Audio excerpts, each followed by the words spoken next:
and welcome to another edition of Around the Coin. I'm Faisal Khan, I'm your co-host for today. With me today is Nako and Mbelle. Hey Nako, how are you? I'm good, Faisal. How are you? Doing good. So we have a guest on the show today? Yes, we do, and I'm very excited to have him on because this topic that we're going to discuss is causing a lot of confusion in the community, in the Bitcoin community. So it's always nice to have someone like Henry to explain things to us. So Henry Brade is a co-founder and CEO of Prasos, which is the leading cryptocurrency broker in the Nordics. Prasos was founded in 2012, and Henry has been a Bitcoin user and enthusiast since 2011. So welcome, Henry, to the show. Hello. So Henry, tell us a little bit about yourself before we start asking you with questions and start pounding you with questions. All right. So basically, I've been an active member of the Bitcoin community since 2011, and for the first 6 months, I was doing mining and researching Bitcoin in 2011, and then figured out that maybe there's a need to start a company locally to provide information and services for trading. And then basically in 2012 March we started Prasos, and then on we have built a number of services for Bitcoin, mainly buying and selling, so brokering, also for storing Bitcoins. And internationally we're probably most known for the denarium physical Bitcoins, but that's only one part of our business in total. Okay, cool. And today we're going to be discussing the Segwit and Segwit2X. Is that how it's being called? Yes. So, tell us a little bit about things. First of all, what are your general thoughts about the present state of the Bitcoin ecosystem? Maybe you can start with that. Well, it's quite interesting that I think Bitcoin ecosystem is very strong, and it's getting stronger every day. The infrastructure is quite sophisticated. There are many quite competent companies building very good services all over the world. So it's very global, super global, because there's a lot of things in Bitcoin happening almost everywhere, and that's very positive. But of course, there's kind of recently been a bit of a conflict of interest with some certain stakeholders in the ecosystem have maybe a little bit different priorities. So that's been cause for some drama, but I still think overall the ecosystem is in a very, very strong place at the moment. I agree with that, and I also want to just say congratulations to the Bitcoin core team and everyone that supports them on the Segwit activation yesterday. I know that there were people celebrating yesterday, so congratulations going out to the team who made that a reality.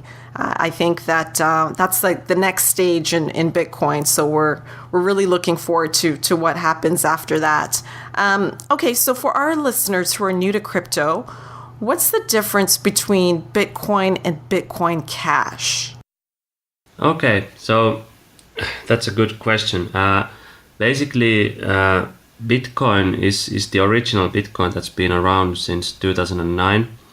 Bitcoin Cash is a new version of Bitcoin, an alternative version that was built and started based on the original Bitcoin. So I would say it's a new altcoin. Well, altcoin is a term for coins other than Bitcoin. So it's an alternative coin. There's a lot of those in existence. The second biggest is Ethereum. Then there's Litecoin. There's a lot of other coins, and basically Bitcoin Cash is now a new coin, a completely different coin.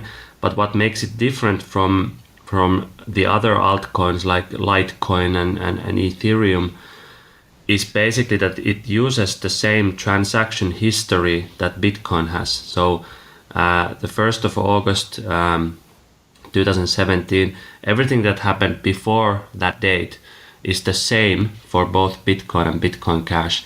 So anyone who owned Bitcoin until on the 1st of August also has Bitcoin Cash, the equivalent amount of Bitcoin Cash.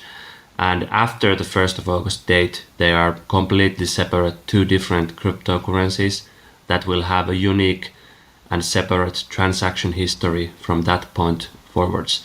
So it's kind of, in some ways, it's just like an altcoin like any other, but in another way, it's also quite different because it's the first and the only kind of altcoin that's been copied from Bitcoin afterwards. There have been some others in the past, but I think none of them have gotten kind of the same kind of visibility that Bitcoin Cash has received.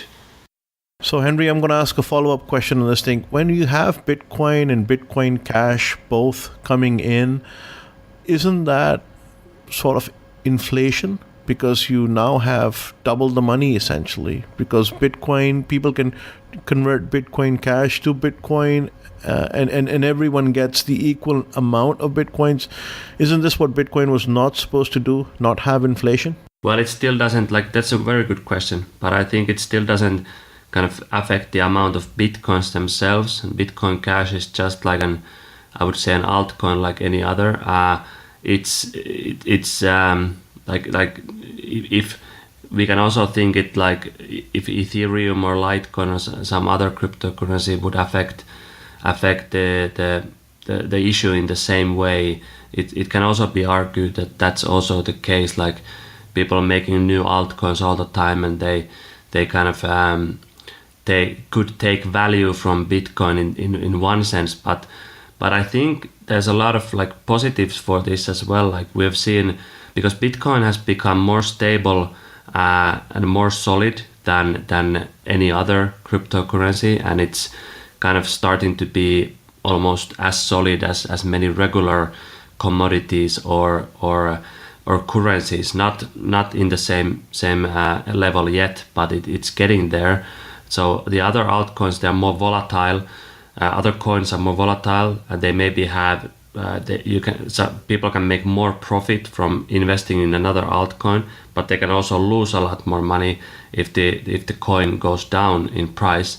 So I think a lot of people who want to like get rich in the same way that some people have gotten rich with Bitcoin, they are actually investing in altcoins instead, because they don't see the same kind of maybe profit possibilities in Bitcoin. So it's kind of bringing in, all these coins are still bringing in people to the cryptocurrency phenomenon in the same way, for the same reason that maybe some were interested in Bitcoin originally. And that's I think is good for Bitcoin, because when things go south in a way, maybe right now we're in a phase, kind of in a hype phase of the market, which means that all the cryptocurrencies are in a huge hype, and everything is going up. They're sometimes going down for a few days or a week, but generally everything is going up. And in this kind of environment, it's easy to make money and so on. But when things will go worse, Bitcoin will be very strong in that kind of situation, and it will again be good for Bitcoin specifically. And with Bitcoin Cash, there were actually a lot of people who owned altcoins like Ethereum, Litecoin, so on, that actually wanted to buy Bitcoins before the 1st of August so they can own both of these coins. So it also added a lot of interest from the altcoin scene back to Bitcoin. So I think there's also good things in this, even though I do kind of understand the inflation argument, and it's something I don't even know personally what to think of this. This is also new, that this requires a lot of study, and I think also economist feedback on the whole issue of inflation and how to think about it.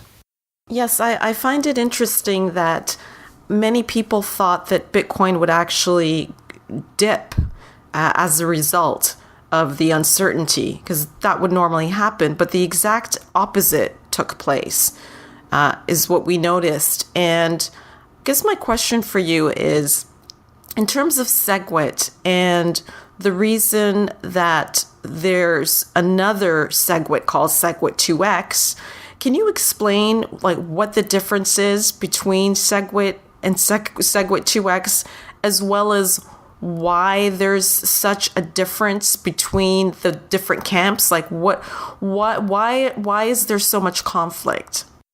Well, there's a lot of things in that question, but to begin with, I think that the what happened with Bitcoin Cash, first of all, the fork, and why it didn't dip and actually went up the price. One is that there's been a lot of fear towards hard forks, and actually the Bitcoin Cash fork was actually very non-disruptive for the Bitcoin network. So it didn't really do anything. The Bitcoin was functioning perfectly. Everything is fine. It's been fine since. So it's kind of just a small group of people that wanted to do their own thing. So they split off and created Bitcoin Cash, but it didn't destroy Bitcoin or actually do almost any harm to Bitcoin. The only harm is maybe the confusion between the names of Bitcoin and Bitcoin Cash, which is why personally I'm using the term Bcash for Bitcoin Cash, because I don't want people to confuse these two different coins. But then coming to the Segwit2X issue, well, one positive thing for Bitcoin, of course, very positive recently, has been the Segwit activation. There was the kind of Segwit signaling periods, then the locking period, then the activation, which happened last night, local Finnish time where I am. And basically that's very, very positive things for Bitcoin. I think the positivity from all of that, like 2 years of struggle, and then we managed to activate this major upgrade. It was very positive for Bitcoin. But then Segwit2X, the final part of your question, I think that's going to be a very interesting and critical issue in the following months, because one of the reasons why Segwit got activated in the first place is that a group of miners and industry leaders made a decision in New York to kind of activate Segwit and support Segwit, and in addition to have the 2 megabyte hard fork later this year. It's scheduled for November, and the problem with this is that there's a lot of people in the community that oppose Segwit2X for many reasons, and it can be very if they go through with Segwit2X, it can split the community much worse than what happened with Bitcoin Cash, which wasn't really a big issue. Segwit2X can really split it from the half, because if you have big companies like say Blockchain, BitPay, Coinbase and such supporting Segwit2X, but then you have a lot of users and other services all over the world that are not supporting it, it can cause like a massive problem for actual usage of Bitcoin. So I'm worried about it, but personally I think it will not pass, because recently there's so much critique for Segwit2X. I think many of those industry leaders will see the wisdom in not doing it in a conservative way, to keep Bitcoin as a whole, and keep everyone in the same network, all the major services in the same network. I personally oppose Segwit2X very strongly, and our company opposes it. We have no intention of supporting it at the moment, and I personally have 3 reasons for opposing Segwit2X. There is one reason is that we don't really need a 2 megabyte hard fork at the moment. The network has been fairly healthy recently, and there was clearly some spam involved in the network before, related to whole this scaling struggle. There was someone spamming the network, and it has really stopped. So there's been a more healthy network recently, and now with Segwit we're getting a double capacity. So we're actually getting an effective 2 megabyte already with Segwit. So we can get more capacity, and then we'll also get the kind of possibility to add new advanced scaling features to Bitcoin, like the Lightning Network, which I'm really excited about. So Lightning Network can be used in Bitcoin now, and we also get more capacity right away. So we don't really need an immediate hard fork to get more capacity in a risky way. And then also the timing, like the timing of the hard fork, like 3 months is way too short for the whole Bitcoin ecosystem to upgrade, to be forced to upgrade to a new version. So that the timing is also a problem. I'm not fundamentally against like doing hard forks or upgrading the block size. The issue is that those are really serious things that need to be done slowly and with a lot of research and with a lot more consensus than what Segwit2X at the moment has. And the final thing that's a problem with Segwit2X is the way it was decided, because there's a lot of people in Bitcoin community that believe the whole idea of Bitcoin is that you own your own money. You're a sovereign entity owning your own money, and you can take care of things, and nobody can decide the rules of Bitcoin for you. You actually decide them yourself by running a certain version of the Bitcoin client. So you participate in a certain rule set. So this kind of idea that you can have a few industry leaders from some companies and a few miners just deciding for everyone to change the hard rules of the Bitcoin protocol, it's just completely unacceptable to me personally, and I will not have anything to do with that personally. So it seems like the democratization of Bitcoin is not there anymore, right? I mean, can I ask you a question? Who proposed Segwit2X, and what impact will it have on Bitcoin and Bitcoin Cash if they do proceed ahead with it, despite you not supporting it? Yes, it was proposed. I think originally the meeting was put together by Barry Silbert, who's investor and entrepreneur in the Bitcoin space, a major one. His companies have invested in a lot of Bitcoin companies, and they also run this Bitcoin fund in the US. And so he got the people together in New York, the consensus conference, and then they came to this agreement. And I think already Bitcoin Cash is a bit of it's going against the agreement, because the same people who did Bitcoin Cash, it was a couple of Chinese miners and exchanges that started Bitcoin Cash. So they are also part of the Segwit2X agreement. And I think what they're doing with Bitcoin Cash is kind of conflicting with that.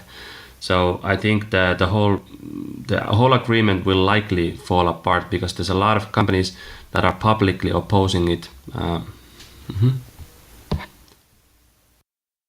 Unfortunately, it seems that Bitcoin is having a lot of governance issues, which is something that's always talked about when people talk about Bitcoin going through a lot of struggle.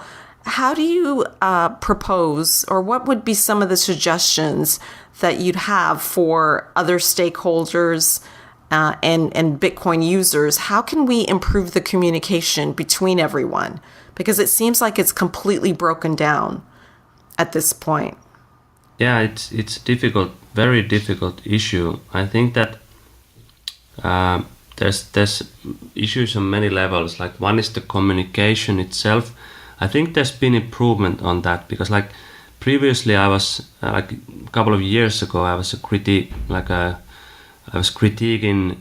Bitcoin Core a lot for being kind of a little bit exclusive and maybe not communicating to the community a lot about what they're doing and so on. But they have actually improved a lot. So they are communicating everything that they do, and I read about that a lot. And there's been recently an article I read about a person who came to the Bitcoin Core development community like recently, and he wrote about his experience of how they kind of handled this newbie, and the experiences were very positive. So I think it's being quite debunked now quite well that Bitcoin Core is some kind of elite exclusive community that doesn't take anything into account. I think that doesn't actually that's not the truth, and I think there's a lot of potential for communication between all the stakeholders, and I think but the main issue I think is that there's simply some fundamental kind of differences on how people think about Bitcoin and what they actually want to do with it and what they want it to become, and that's very difficult to overcome regardless of what the communication is, because there's fundamental issues of like difference of opinion, and it's basically about some people really understanding that what makes Bitcoin is that it's a decentralized system where people can freely transact and own their own money, and probably likely do it in some have some privacy doing it as well, and then like some people are just thinking, okay, we need to make it a really fast, have a really smooth payment system, so all the payments go through and all people can transact really smoothly. And a lot of business leaders that are running some kind of large exchange or wallet service or merchant service or something like that, I can kind of understand that these kind of things are higher in their priority list. But my take on this is that Bitcoin is just like PayPal or PayPal 2.0 if we don't safeguard the main core characteristics that actually make Bitcoin. So that needs to be highest priority, that those characteristics remain. And I think that there's fundamental differences in the community on this. Some members of the community simply don't care about those things as much as others do, and are very reckless, in my opinion, to want to do hard forks even if they're not with full consensus of the community. And I think in some ways Bcash or Bitcoin Cash was a good thing, because some members of the community that disagree with the kind of ideals of Bitcoin Core, for example, they want to do their own thing, and they can now freely do their own thing. That's kind of a free market thinking, which I like, and so that I think is not completely bad, definitely not. And Bitcoin Core has the same kind of ideas that I personally currently have in terms of what I think of Bitcoin, and then there are others that don't have those ideals, and I think some of the differences might be such that they can't be solved, which means that some parties will simply have to do their own thing, which might mean splitting off of Bitcoin, and that kind of thing could be inevitable with in many cases, and that's what I think. Another question that comes to mind is, if Bitcoin Cash does, achieve relative success, what would that mean for Bitcoin itself and the crypto space in general? I think right now Bitcoin Cash doesn't really have a lot of success. It's I would say it's kind of this purely speculative token. I don't really know a lot of people, at least from the Finnish community's perspective, or people I know in the community. I don't know anyone that's actually buying Bcash for kind of fundamental reasons. People are only buying it if they are doing it as purely speculative, short-term move. Yeah. They are mostly just converting it out to Ethereum or XRP or even Bitcoin itself, and trying not to keep the cash value. I mean, this is free money, right?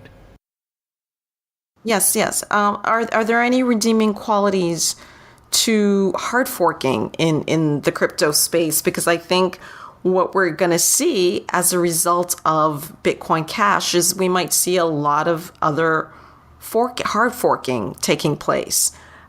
It might actually trigger a phenomena, and I think that some people are actually concerned about that. Is that something that concerns you? Well, it does concern me a bit, of course. There's like, but I think it's important to I think there's a lot of good things about the hard forks. One thing is that when this kind of thing happens, it forces people to actually think about what Bitcoin is, how it works, and what the hard fork actually means. Right? We've seen a 2-year period of huge growth for Bitcoin price, and a lot of other cryptocurrencies as well. this means that there's a lot of people who own Bitcoin that don't really know how it even works. I think this situation is much worse in the altcoins, where you have probably a lot of people buying Ethereum and they don't know anything about how it works and so on. But the situation is the same in all cryptocurrencies, including Bitcoin. There's now a lot of people who are just buying maybe some for speculative reasons and don't really know how things work. So the hard fork is a very educational thing. People are kind of forced to educate themselves on how things actually work. So that's the positive thing. We have more educated users after this hard fork phenomenon. And one thing is that I don't think it's possible to like just hard fork at will and make these gazillion Bitcoin forks, because they always need a group, a strong enough group supporting it and keeping it alive. So for example, Bcash, I think it was kind of kept alive by a strong group of miners. The ones that started Bitcoin Cash in the beginning, they were mining for a long time very unprofitably. So they were making a lot of losses because Bitcoin mining would have been much more profitable. They were still mining Bitcoin Cash because they wanted to kind of keep the chain alive, and then hopefully when the difficulty of the mining adjusts, they will get more miners that are going to be more profitable at that stage. And that just means that you need a strong group of kind of supporters that are willing to even do things that are unprofitable to keep the fork alive. That's how difficult it is to kind of do that again, like with Bitcoin. So I think that there could be more forks, and there could be Segwit2X fork, a split fork potentially, but I don't think we'll have a gazillion of them, because each fork will need to have a strong support from certain stakeholders in the Bitcoin ecosystem, and just a few random Bitcoin users, if they fork, they probably won't achieve a functional blockchain. You actually need a purpose, you need a group supporting it, and we may see some of them, but I think in most cases they will have a real reason for that. So there will be a reason. There's a reason why we have Bitcoin Cash, and if we get Segwit2X, there will be a reason for that split as well. Hopefully it doesn't happen, because if the 2X happens, I think the split will be much worse for regular Bitcoin users, investors, everyone, in terms of actual functionality of Bitcoin, if that's done. But I think it's likely, I would say 80% probability that the 2X is not happening, at least this year, because many of the supporters of 2X have already said that they might be willing to kind of negotiate on the timing, and the timing is one of the biggest issues. It's simply very short time frame to launch a kind of an upgrade, because they see it as an upgrade. Bcash was an altcoin, and they actually wanted it to be an altcoin. They were not pretending to upgrade Bitcoin entirely. They were doing their own coin based on Bitcoin, and they were doing it openly, transparently, and that's fine. The group behind Segwit2X is actually branding it as an upgrade. So it's not an altcoin, not a split fork. It's an upgrade, and it cannot be an upgrade unless everyone is behind it. And right now, a lot of people are against it. So it's interesting to see what happens with 2X. Now, the 2X argument is that, from what I'm hearing, and please correct me if I'm wrong, is that they will, that I guess they're not happy with the actual block size. And so the block size would be set at a default, I guess, at two megabytes, and then it would be unlimited. So they're really pretty much looking for an unlimited block size. And you've explained why they're looking at this, because they're looking at the short term in terms of the speed and all of that. And I guess my question to you is, how will this affect the market from now until November? This uncertainty, do you think it's going to drive the price of Bitcoin down? Do you think that enough people know about what's going on, then they're going to ignore it? What are your thoughts in terms of the price of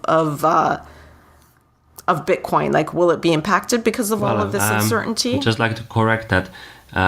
Just the technical differences. It's probably good, like education, to know the technical differences of these different versions. So basically, Bitcoin Cash, when it forked, it had an 8 megabyte limit on the blocks, so it can have 8 times more transactions than Bitcoin. But it doesn't actually matter because Bitcoin Cash has a lot less transaction traffic than Bitcoin has, but still it has the potential capacity of 8 times. And Bitcoin has the 1 megabyte limit, but now Bitcoin has Segwit, which effectively doubles the capacity, so it's effectively 2 megabytes. And Bitcoin Cash doesn't have Segwit, which means Bitcoin Cash can't use these advanced scaling methods like Lightning Network, which Bitcoin now can. And then Segwit2X, it's basically same as Bitcoin up until now. It has the Segwit upgrade, and then it will also change the regular block size limit to 2 megabytes, which with Segwit, which already activated, will be an effective 4 to 8 megabytes of block size. And yes, there's a lot of companies that want to do that because they want speed and they want transaction capacity quickly, easily, and then the opposers are worried that the processing of the transactions and the blocks, verifying them, especially transmitting them, the latency issues, the bandwidth issues globally for processing Bitcoin blocks in the Bitcoin network will become much more expensive, much more slower if we increase the block size too much. And that's the kind of opposers' point of view. And in terms of the market, I think it has a potential. Like I'm seeing this because I've been in Bitcoin for many years. I know how it kind of grows. It grows in these cycles. So you have these cycles where it's going up a lot in price and in interest, and it kind of accelerates, and we're kind of in this new growth phase at the moment. And then at some point it will correct. It will go down. It will probably go down for a while until it stabilizes in certain area, and then starts picking up speed again. So I think kind of the Segwit2X has the potential of being one of these triggers, because it always requires the downturn requires triggers, actual real life triggers that cause people to start panic selling and so on. So I think Segwit2X has the potential to be one of these triggers, and that's one more reason that I don't like it, because it's just too controversial. I hope the project is if not abandoned, at least postponed, and then we can have more discussion in the community of how to raise the block size, how much and when, and to do it with more consensus and support, and not in this kind of very controversial way. But I think it has the potential to disrupt the market. But I think it depends on a lot of things, like because we don't really know right now if it's actually going to come to pass. I think next month will be critical. We can actually see if they're actually going to push it through, or if some major players in the agreement for Segwit2X will kind of abandon the agreement or demand a postponing of it or something like that. I think that will decide how big of an effect it will have for the market, but it remains to be seen. But the potential for disruption is definitely there. Let's say you wake up one day and you said that 80% of the Bitcoin community is against Segwit2X. But what happens if you wake up one day and people and you see that the Segwit2X fork has happened? What then? What will happen that day? Well, that's a very interesting question. Now, there's been one debate in the technical community about the kind of the details of how Segwit2X is implemented, and one major issue is this called replay protection. And replay protection means that basically protect the transactions in a way that they are separated between the two blockchains. So if you don't have replay protection, then you will kind of send the transactions everywhere in both chains, and it can lead, because they're using the same kind of keys, private keys, public keys, and so on. It can lead to this situation that people are losing a lot of money because they're sending the wrong coin to the wrong place and all kinds of things. And with Bitcoin Cash, they implemented strong replay protection, which was really good for safety. That was one of the main reasons there was no issues with Bitcoin Cash fork. And Segwit2X, right now there's a debate in the Segwit2X technical community that I think they are now perhaps adding the replay protection, but originally they didn't have it because they were thinking of this as the upgrade. So it doesn't really matter because everyone is upgrading, right? So now they maybe, because everyone is saying if it's not an upgrade, if it's controversial, there's a split, there's two networks, then you need the replay protection so people can transact safely on each chain. And I think it's now happening, and that's a really crucial issue, because the actual practical issues of those kind of forks, it really matters if there's certain protection, technical protection in place or not. If it's not, then it will be really messy. But it still can be a problematic. Like if as I said before, if these major players in the ecosystem start using the 2x chain, and then you have other major players and users that are not using the 2x chain, it's a problem, because then basically the commerce and the basic commerce and usage of Bitcoin will become quite difficult, because you don't know if the other service is actually even accepting the kind of Bitcoins you're sending, and that could get really messy. And then also the other issue is the branding. Like in this case, both sides would like the name Bitcoin, and how would that be solved? So there's a lot of potential for huge disruption and also misunderstandings. But I think I still think it's unlikely to happen, because everyone knows if that scenario happens, it's really bad for Bitcoin. So if any kind of forks are done, it must be done as cleanly as possible, and we need to kind of avoid this kind of 50-50 split. So if you look at Bcash, Bitcoin Cash, I would say it was a 90-10 split. Those kind of splits are not an issue. If you have 10% of the whole ecosystem splitting and 90% staying together, we don't have a huge issue. Then if you have a 50-50 split, then we have a very big issue. So those kind of splits I'm worried about, not really the kind of splits that happened with Bitcoin Cash. Okay, we're almost out of time. So Nako, you want to get in with the last question? Yes. Other than holding, or hodling as we love to say in this community, what can Bitcoin users do to feel empowered, to alleviate some of this tension that's happening between the camps? How can we be more involved? What would you suggest other than holding our Bitcoins? I think one important thing generally, which a lot of people are frustrated about, is that Bitcoin is supposed to be about challenging the regular financial system and all the politics involved in that. And like Bitcoin is solving a lot of issues globally in kind of you have monetary restrictions, you have inflation, you have problems with banks, you have all kinds of issues that Bitcoin is solving in a lot of countries all over the world. And I think people should occasionally just come back and start kind of go back and start focusing on that, and not just focus on the drama of Bitcoin scaling and all these issues. And I think it's refreshing and probably good for the mental health of Bitcoin hodlers to kind of concentrate on that, the big picture, and not be too involved in all of this scaling drama, because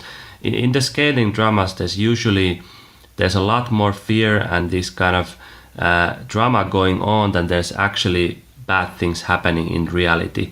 So because even though we have 2 years of struggle in terms of lots of heated debate in the community, the end result was that Segwit got activated, and Bitcoin is now much better than before. It has more capacity, and it can now start using the really advanced scaling methods like Lightning Network, which is well developed already.